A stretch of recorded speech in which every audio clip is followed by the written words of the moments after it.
సరే, తెలుసు ఎలా తెలుసుకోవాలి ప్రయత్నం అయిపోయింది, గుర్తించడానికి ప్రయత్నం అప్రస్తుతం. మరి ఎలా గమనించాలండి అంటే నువ్వేమంటున్నావు, లక్షణాలు ఒక లక్షణం తీసుకుంటున్నావు, అనుభవం ఉన్నదాన్ని ఏ విధంగా తెలుసుకోవడానికి ప్రయత్నం అక్కర్లేదు, స్వతసిద్ధంగా ఉంది. గుర్తించడానికి నువ్వు శరీరాన్ని పోగొట్టుకోలేదు, మనసును పోగొట్టుకోలేదు, సత్య స్వరూపాన్ని పోగొట్టుకోలేదు. కాబట్టి గుర్తించడంలో కూడా సహజమే, ప్రయత్నం లేదు.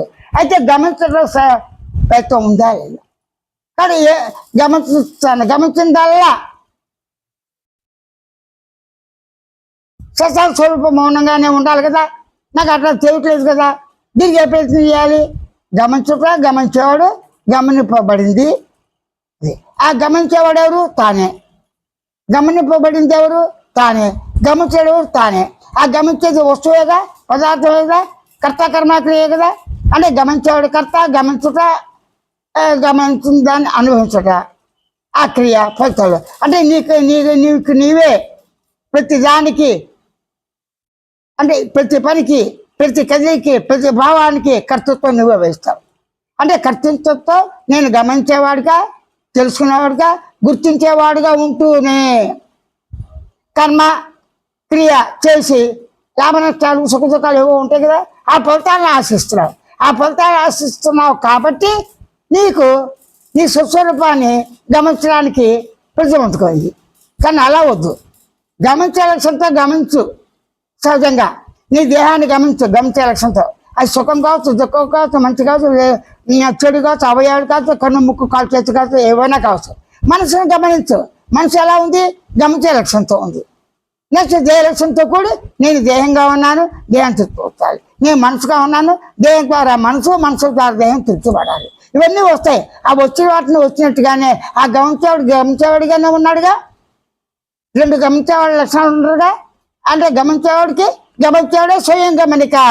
అంటే స్వయం గమనికతో, స్వయం జ్ఞాన చైతన్యంతో, స్వయం సాక్షి చైతన్యంతో, స్వయం శృతి చైతన్యంతో, స్వయం శబ్ద చైతన్యంతో, స్వయం అన్ని చైతన్యాలే భావ చైతన్యంతో సత్య స్వరూపంగా పరిపూర్ణంగా నేనున్నాను అని అనుభవం ఉంది కదా.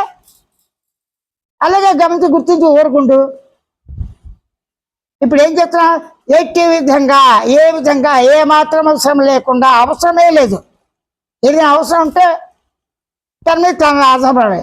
తన మీద తాను ఆధారపడటానికి అవసరం లేదంటే తనకు వేరుగా రెండోది కానీ, మూడోది కానీ, ఒకటని కానీ అనేకమైన ప్రసక్తి అప్రసక్తం.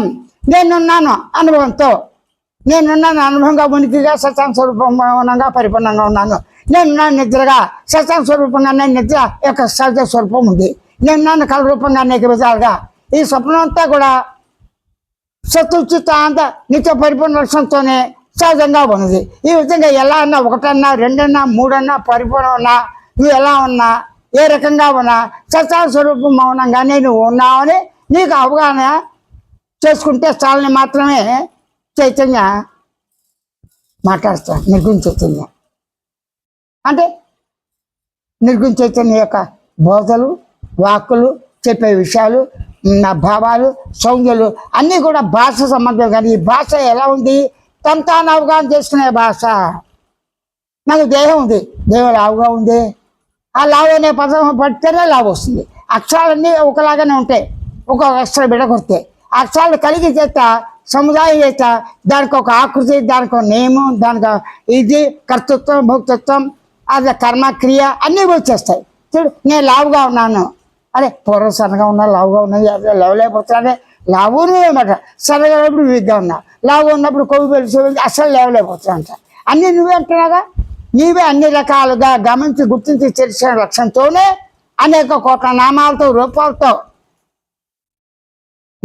రూపాలతో ప్రకృతి రూపంగా, పరమార్థ తత్వంతో అన్ని రకాలుగా అన్ని నువ్వు అనుభవించేవి, అనుభవింపబడేవి, గమనించేవి అన్నీ కూడా నామరూపాలతో సాకారంగా, నిరాకారంగా, సగుణంగా, నిర్గుణంగా, స్వచ్ఛంగా నీ అనుభవంలోనే ఉన్నది అని గుర్తించి గమనించి ఊరుకుంటూ అంటే కేవలం గుర్తించి గమనించు. ఆటోమేటిక్గా ఎన్ని కోట్ల ఆలోచనలు వచ్చినా, ఎన్ని కోట్ల వాసనలు వచ్చినా, ఎన్ని కోట్ల విధంగా అనేక రకాల ఆలోచనలు, సంకల్పాలు ఎన్ని వచ్చినా వచ్చిపోతున్నాయి. అనేవాడు కూడా వచ్చిపోతున్నప్పుడు కూడా నువ్వు ఉండాలిగా సాక్షి చైతన్యంగా. ఆ సాక్షి చైతన్యంగా వచ్చేవాడిని గమనించేవాడిగా ఉన్నప్పుడు ఆ సాక్షి ప్రసక్తి కూడా లేదు. ఏముంది?